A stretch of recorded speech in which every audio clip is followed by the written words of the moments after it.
Bismillahirrahmanirrahim. Assalamualaikum warahmatullahi wabarakatuh. Bertemu lagi dengan Ibu di mata pelajaran Seni Budaya kelas 7. Bagaimana kabarnya anak-anak hari ini? Silahkan. Yang belum pembiasaan terlebih dahulu sebelum melanjutkan ke materi ya.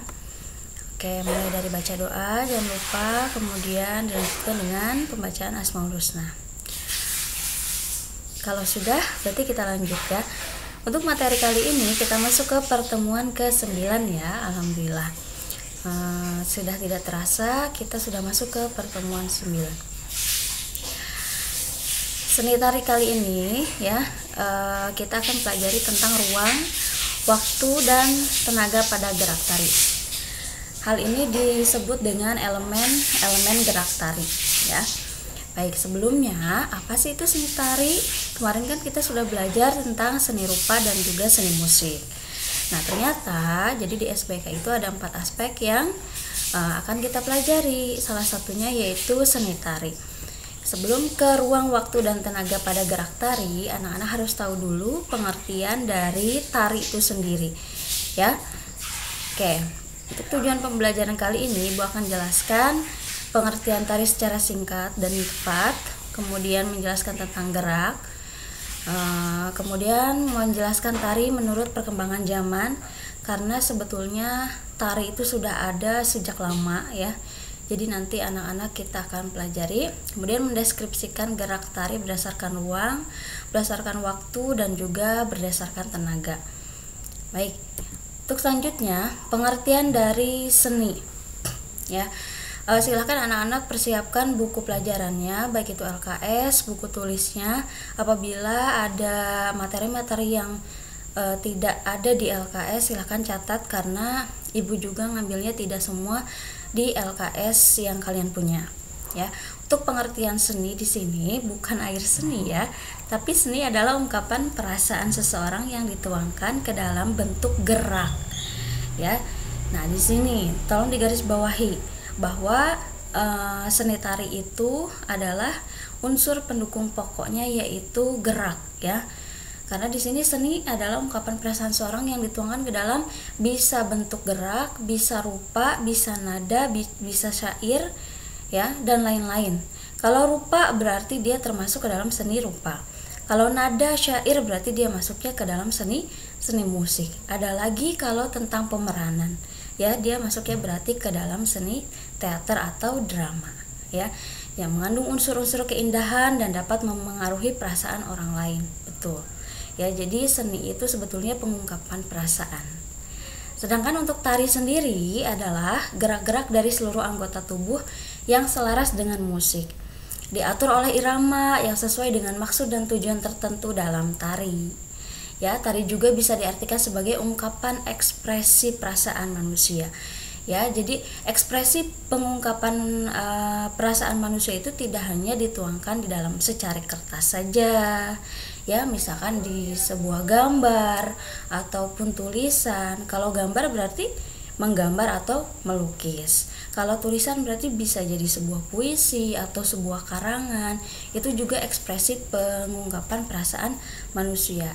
Sedangkan tari itu sendiri ya, ekspresi pengungkapan manusianya melalui wujud gerak simbolis ya, sebagai ungkapan seperti koreografer gitu. Jadi pengertian seni tari adalah ya, jadi kesimpulannya di sini ungkapan perasaan jiwa seseorang yang disajikan dengan bentuk dan selalu melibatkan unsur gerak anggota tubuh manusia yang dapat berdiri sendiri ataupun bersambungan ya. Mudah-mudahan paham nih. Nah, hal ini didukung juga pengertian seni tari berdasarkan beberapa tokoh berikut. Ini wajib dicatat karena kalau tidak salah di LKS yang anak-anak punya itu kurang lengkap ya. Ada pengertian dari Sudarsono, kemudian Yulianti Parani, dan juga Karl Sach ya, yang mana Sudarsono mengartikan tarian adalah ekspresi jiwa manusia. Sebetulnya hampir mirip ya pengertiannya, ekspresi ya. Jadi ekspresi pengungkapan jiwa manusia. Jadi melalui gerak ritmis atau gerak-gerak manusia ya, begitu. Nah, di sini berdasarkan latar belakang kemunculan seni tari di Indonesia, ya, tari itu terbagi menjadi 3 jenis. Yang pertama, tari daerah atau tari rakyat. Tari daerah merupakan tarian-tarian yang lahir di masyarakat biasa sebagai lambang kegembiraan dan rasa sukacita. Jadi zaman dahulu itu biasanya kalau ada musim panen, ya, mereka itu sebelum memanen melakukan upacara-upacara adat, persembahan-persembahan, jadi tarian-tarian berupa tari tani. Ya, kemudian ada lagi yang masih kita jumpai yaitu di daerah Jawa, ya, kebanyakan misalkan tari nelayan. Nah, itu kalau tari nelayan itu biasanya mereka menirukan hal-hal yang berkaitan dengan nelayan. Kalau nelayan kan biasanya menggunakan dayung. Nah, bisa jadi gerakannya itu bisa jadi seperti manusia sedang menggunakan dayung atau sedang menggunakan jala, ya. Jala kan dibegitukan kan. Nah, ini gerakannya atau dayung ke samping. Nah, ini asal gerakan-gerakan itu sebetulnya bisa mereka itu menirukan, mengimajinasikan dari kejadian atau alam itu sendiri gitu. Jadi tari daerah atau tari rakyat ini adanya sejak zaman dahulu, biasanya kebiasaan-kebiasaan yang sudah ada pada masyarakat itu sendiri. Dan biasanya kalau tari daerah atau tari rakyat ini bisa diubah-ubah, ya, sesuai dengan daerah asalnya masing-masing. Coba di sini ada sebuah video, cepatkan ya. Nah, bahkan pakaiannya pun sederhana, ya. Ini contohnya seperti tari tani, tapi sebetulnya ini sudah masuk ke tari kreasi karena sudah dikreasikan. Sulit ya kalau sekarang menemukan tari daerah setempat, kecuali kalau kita berkunjung ke tempat itu sendiri. Atau yang pernah ibu lihat itu di sebuah televisi, ada di daerah pantai gitu ya, di daerah Jawa, Losari kalau nggak salah. Jadi ketika musim nelayan itu dia ada tari-tariannya gitu. Hampir sama itu, jadi mendayung, ya, gerakan-gerakannya banyak sih. Kalau ini dia mencontohkan tari tani, ya. Oke, paham ya. Ini hanya sekilas-sekilas saja, jadi video-videonya pasti ibu cepatkan. Baik, lanjut. Yang kedua yaitu tari tradisional atau tari klasik. Nah, tari tradisional ini merupakan tarian yang lahir dari dalam keraton biasanya, ya, baik Jawa, Bali maupun Sumatera. Nah, ini biasanya ya lahirnya dari keraton atau para bangsawan, ya, dan biasanya kan kalau tari rakyat itu menggunakan dari kostumnya saja sudah berbeda. Tari rakyat biasanya lebih sederhana, sedangkan tari tradisional klasik itu biasanya menggunakan pakaian-pakaian kerajaan, ya, ataupun menggunakan pakaian-pakaian yang sesuai dengan karakternya. Kalau di Jawa Barat mungkin salah satunya, ini contohnya, kalian sudah pernah mungkin sudah sering lihat, ya.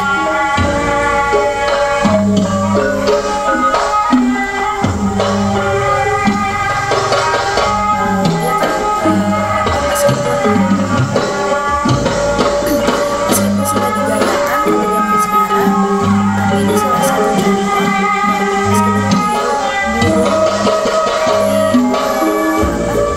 pakaian-pakaian yang adat sekali, jadi adat istiadatnya pasti kental sekali.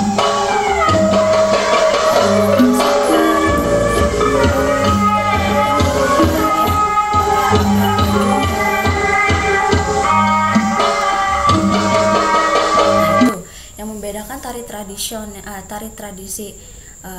daerah rakyat dengan tari tradisional atau tari klasik, ya. Jadi anak-anak harus bisa membedakan.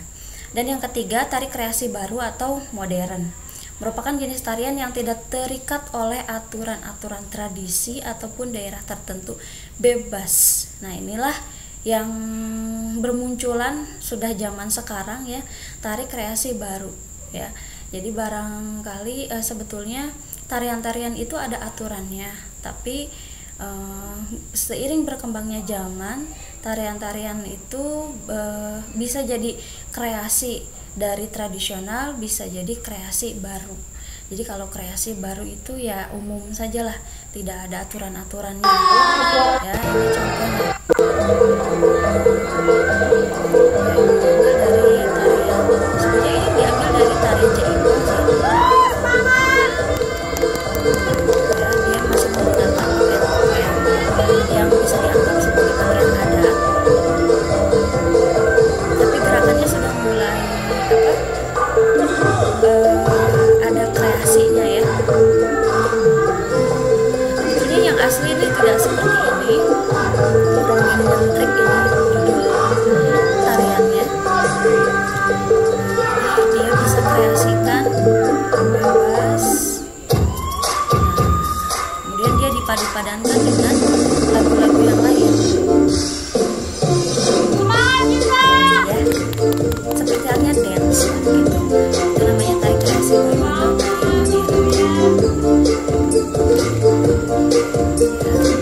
Tapi bagus ya, musiknya masih tertutup. Jadi dia mengambil dari beberapa potongan-potongan lagu yang banyak. Oke, baik ya. Nanti kalian bisa buat seperti ini ya. Kalau zaman sekarang kan anak-anak paling suka tuh. Oke, untuk unsur-unsur kaidah seni tari harus kalian perhatikan. Di sini ada yang namanya wiraga, wirama, wirasa. Hal ini di dalam unsur tari harus terpenuhi sebetulnya. Kalau di dalam perlombaan pun harus ada unsur wiraga, wirama, dan juga wirasa. Wiraga itu adalah kemampuan peragaan, penguasaan kelenturan teknik, tenaga gerak, ungkapan gerak yang jelas. Jadi gerak itu tidak hanya gerak saja, tapi geraknya harus menggunakan tenaga. Ya, begitu, tenaga. Kemudian wirama adalah pengaturan tempo, ritme yang erat sekali hubungannya dengan irama, ya. Kan biasanya kalau dalam tari satu, misalkan ukal, ya. 1 2. Nah, ini ada temponya kan? Temponya lambat kan? 3 4. Nah, begitu. Kemudian terakhir wirasa adalah aspek yang bersifat rohania yang mendukung keseluruhan tarian yang dibawakan oleh penari. Wirasa itu termasuk ke dalam mimik muka, kemudian perasaan kita ketika membawakan tarian. Nah, itu harus ada ya. Ketika kita membawakan tari topeng. Tari topeng itu kan ada dua karakter ya. Yang pertama karakter perempuan, yang kedua karakter laki-laki. Jadi ketika karakter perempuan maka dia harus luas, lembut, ya, maka perasaannya pun harus seperti perempuan. Ketika membawakan karakter laki-laki maka dia harus gagah, perkasa, kemudian rasanya pun harus seperti halnya laki-laki sebagaimana, ya, gitu. Kemudian perkembangan tari di Indonesia mulai dari zaman primitif sampai zaman feodal. Feodal itu sudah mengenal aksara tulisan dan juga beragama ya. Kalau untuk zaman masyarakat primitif, dia biasanya bentuk tarian-tariannya sangat sederhana sekali. Karena kenapa? Karena masa itu hanya menirukan gerak dengan gerakan tangan, paling juga pukulan tangan, kemudian kepala serta hentakan kaki. Ya, kalau kalian nonton film Laskar Pelangi, yaitu di sana ada salah satu contoh, siapa namanya tokohnya ya, dia itu menggunakan pakaian-pakaian yang terbuat dari daun. Kemudian kalau itu sudah mereka itu sudah dibantu oleh alat pukul sebetulnya, karena zaman dulu sebetulnya tidak ada seperti rebana kalau mereka, tapi ada unsur-unsur primitifnya, diantaranya menggunakan daun, kemudian masih menggunakan suara, tepukan tangan, hentakan kaki. Nah, hal itu kalian bisa lihat di film Laskar Pelangi saja lah ya, karena ibu sulit kemarin nyari-nyari, tidak ada potongan tariannya, gerakan tari ya. Zaman masyarakat primitif. Kedua, zaman masyarakat feodal terjadi pada zaman Indonesia Hindu dan zaman Indonesia Islam. Ya, kenapa demikian? Karena pada zaman Indonesia Hindu kuat sekali ya sebetulnya, budaya itu kuat sekali pada zaman Indonesia Hindu, karena mereka masih menganut ajaran-ajaran yang mana sebagaimana Hindu menyembahnya. Kemudian seni tari itu merupakan salah satu bagian yang penting dalam upacara keagamaan. Jadi sebelum mereka menyembah sesuatu, membawakan sesuatu, pasti diiringi oleh tarian-tarian. Ya, pun dengan zaman Indonesia Islam, kenapa demikian? Karena zaman dahulu Islam itu disebarkan salah satunya melalui jalur kesenian, ya, di sini, sehingga peninggalan seni tari pada zaman Islam di Jawa, ya, salah satunya ada kita jumpai pada kitab-kitab babad. Salah satu tarian pada waktu itu adalah bedaya Ketawang dan juga serimpi. Jadi zaman dahulu itu ya meskipun zaman Indonesia Islam, di kerajaan-kerajaannya itu ada mapag lah istilahnya. Kalau kayak sekarang mah upacara mapag panganten begitu ya. Sebetulnya di Islam itu ya ada yang ada yang membolehkan, ada yang tidak membolehkan. Tapi karena ini pelestarian kebudayaan, ya kita anggap tidak seperti halnya harus lah begitu ya, wajib lah ya. Jadi patut dilestarikan juga lah begitu ya zaman Indonesia Islam. Kemudian lanjut ke fungsi tari ya. Fungsi tari terbagi menjadi 3 ya. Jadi tari itu sebetulnya ya banyak juga fungsinya, diantaranya fungsi sosial, fungsi pendidikan, dan juga fungsi ekonomi. Kenapa demikian? Untuk fungsi sosial sendiri ya pastilah ya, karena bisa digunakan sebagai upacara adat kan bertemu dengan orang-orang begitu ya. Kemudian tariannya juga tidak ditarikan secara tunggal tapi berkelompok begitu. Terus ada unsur-unsurnya, pastinya harus ada dayangnya, harus ada nayaganya, harus ada lengsernya. Nah, hal itu kan membutuhkan orang-orang yang banyak. Kemudian tari hiburan atau pergaulan, dan ketiga tari pertunjukan ya. Nah, ini mengandung unsur sosial. Kemudian untuk fungsi pendidikan sendiri ya, ternyata tarian juga dapat membentuk manusia yang kaitannya dengan pembentukan keterampilan mereka ya. Karena semakin dengan adanya sebuah tarian, dia bisa mengungkapkan suatu ekspresinya. Kadangkala ada yang narinya bagus, berarti keterampilan dalam gerak tarinya itu dia unggul ya. Nah, ternyata tari juga bisa membentuk suatu keterampilan seseorang, pengetahuan seseorang, sikap dan juga mental jelas. Kalau untuk sikap dan mental, tari itu kan untuk dipertunjukkan biasanya. Ya otomatis sikap dan juga mentalnya harus kuat. Pengetahuan tentang kebudayaannya ya begitu. Jadi ada fungsi pendidikannya juga untuk tari itu sendiri ya. Jadi tari itu jangan kita anggap dari sisi negatifnya, jadi kita harus lihat dari sisi positifnya. Kemudian yang ketiga, tari dalam fungsi ekonomi jelas, karena tari yang dikemas untuk mempertunjukkan biasanya menjadi aset ya untuk mendapatkan uang gitu. Baik itu misalkan drama tari ya, kita misalkan buat sebuah dongeng Ramayana misalkan, atau Dayang Sumbi itu dengan menggunakan drama tari bisa ya. Dari situ asetnya kan kita bisa menjual tiket dan juga sebagainya. Bahkan dari sewa kostum, kemudian tata busana, tata make up. Nah, itu kan ada di unsur-unsur tari ya. Unsur-unsur tari sebetulnya nanti bab selanjutnya. Lanjut, tahapan dalam penciptaan gerak. Sebetulnya ini teorinya ya, tapi kalau untuk kalau untuk praktek lebih enak kan langsung praktek, karena teori itu sebetulnya agak rumit di sini.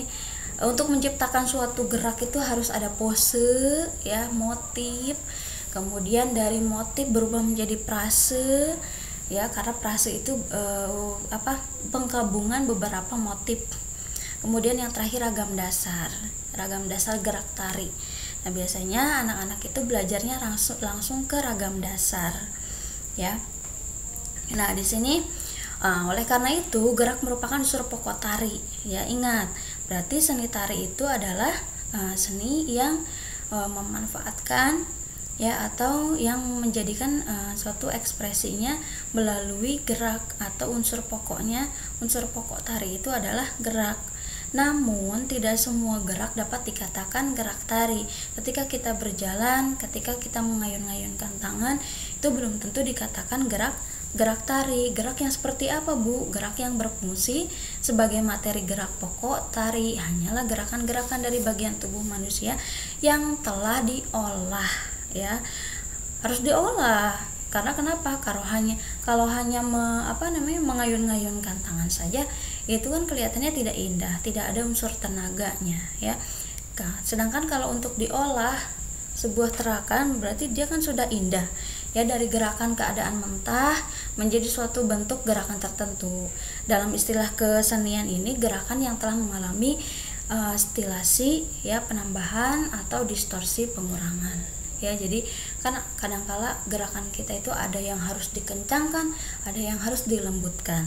Nah, begitu, ya. Jadi gerakan-gerakannya tidak hanya gerakan, tapi gerakannya yang sudah distilasi atau distorsi. Paham ya? Oke, sekarang masuk ke terakhir, elemen-elemen gerak tari. Sebetulnya ini intinya, ya, karena bersangkutan dengan ruang, waktu, dan juga tenaga. Baik, sebelumnya kita akan bahas waktu dulu. Elemen-elemen gerak tari. Ya, pengembangan waktu dalam gerak tari itu sebetulnya terbagi menjadi 3. Ya, jadi di dalam sebuah tarian itu pasti ada yang namanya tempo. Ya, seperti halnya menyanyi. Kalau menyanyi kan cepat lambatnya lagu, ya, cepat lambatnya lagu. Sedangkan kalau untuk ditari sendiri itu cepat lambatnya penari dalam melakukan gerakan. Ada yang 1, 2, nah itu kan cepat, ya. Kemudian ada yang 1, 2, 3, 4, itu sedang, ya. Ada lagi 1, 2, 3, 4 disatuin, ya. 1 berarti itu, ya. Kemudian 5, 6, 7, 8, 2 berarti temponya cepat. Paham ya? Itu cepat lambatnya penari dalam melakukan gerakan. Kemudian ada yang lagi yang disebut ritme, panjang pendeknya gerakan. Ya, ada yang panjang, ada yang pendek. 1 panjang, 2 sama, ya, ritme. Kemudian dan lamanya durasi penari melakukan gerakan. Kalau untuk durasi biasanya keseluruhan. Ya kan, kalau manggung pun durasi waktunya berapa menit? Tidak boleh lebih dari 10 menit, ya. Nah, kan biasanya begitu. Nah, itu makanya elemen gerak tari itu harus ada yang seperti itu pengembangan waktunya. Lanjut ke pengembangan tenaga dalam gerak tari. Unsur tenaga dalam tari artinya kekuatan atau intensitas yang digunakan penari untuk melakukan gerakan. Tadi, ya, sebetulnya sudah Ibu singgung-singgung dari materi sebelumnya. Faktor yang berhubungan dengan tenaga yaitu harus ada intensitas, banyak sedikitnya tenaga yang dikeluarkan oleh kita. Bahkan kan kalau penari setelah menari itu biasanya bajunya basah, ya. Karena kenapa? Karena mengeluarkan tenaga. Betul, ya, olahraga. Kemudian yang kedua, tekanan atau aksen. Jadi penggunaan tenaga yang tidak merata. Nah, sebetulnya ini bisa kita langsung praktekkan, ya, kalau bertemu. Dan yang ketiga, kualitas, cara bagaimana tenaga disalurkan, bergerak, menusuk, dan juga lain-lain. Dan yang ketiga, perkembangan ruang dalam gerak tari. Ruang, ya. Kalau tadi waktu, kemudian tenaga, terakhir ruang. Ruang gerak adalah volume besarnya tempat yang digunakan untuk bergerak oleh penari. Ruang terbagi atas 2 bagian, yaitu ruang pribadi dan juga ruang umum. Maksudnya bagaimana sih, Bu, ruang pribadi itu? Ruang pribadi itu ruang yang berada di dalam tubuh kita sendiri. Jadi kita tidak tidak berpindah tempat. Ketika kita mengayunkan tangan ke atas, ini kan terjadi gerakan. Sebetulnya terjadi perpindahan dari atas kemudian ke bawah. Dari atas kemudian ke bawah, ke depan, ke belakang. Nah, ini kan perpindahan juga. Nah, ini namanya ruang pribadi. Jadi terjadi pada diri kita sendiri, tubuh kita sendiri, ya, namanya ruang pribadi. Sedangkan untuk ruang umum itu contohnya seperti penataan pentas. Jadi kita bisa lari ke sana, kemudian pindah ke sana, posisinya zigzag, lurus, horizontal, dan sebagainya, lari-lari ke sana. Nah, perpindahan tempat kita dari tempat semula ke tempat berikutnya, dari tempat Yang berikutnya ke tempat semula lagi. Nah, itu namanya ruang umum. Ya, ruang umum itu mencakup tata pentas berarti ya, gitu. Ruang pentas. Dan di sini pun ada unsur-unsur yang harus kalian baca juga nanti di halaman 39. Ibu tidak kemasukan materinya. Ada yang namanya garis, volume, arah, level, fokus masuknya ke ruang. Masuknya ke ruang umum ya. Dikhawatirkan nanti ada pertanyaan ya untuk garis, volume, arah, level, dan juga fokus gitu ya. Oke, mungkin itu yang dapat Ibu sampaikan materinya. Mudah-mudahan kita bisa praktek meskipun dalam keadaan PJJ ya, jarak jauh di rumah. Tapi sepertinya tidak bisa dengan tari berkelompok ya. Kita hanya bisa menggunakan tarian yang individual saja gitu ya. Tapi nanti diusahakan bagaimana caranya. Jangan lupa store minggu kemarin tuh yang belum menyanyi lagu Indonesia Jaya, masa lagunya yang belum bukan Indonesia Jaya ya, kelas 7 tadi itu kelas 9, lagu daerah ya, lagu daerah atau lagu-lagu nasional ya, yang belum segera kirimkan bisa lewat Classroom ataupun status Instagram kalian. Ditunggu ya. Oke, untuk selanjutnya silakan kerjakan kuisnya di CBT, ada 10 soal oleh anak-anak. Jawab pertanyaan, tidak akan jauh pertanyaannya dari apa yang Ibu jelaskan sekarang. Oke. Mohon maaf apabila terdapat beberapa kesalahan. Wabillahi taufiq wal hidayah.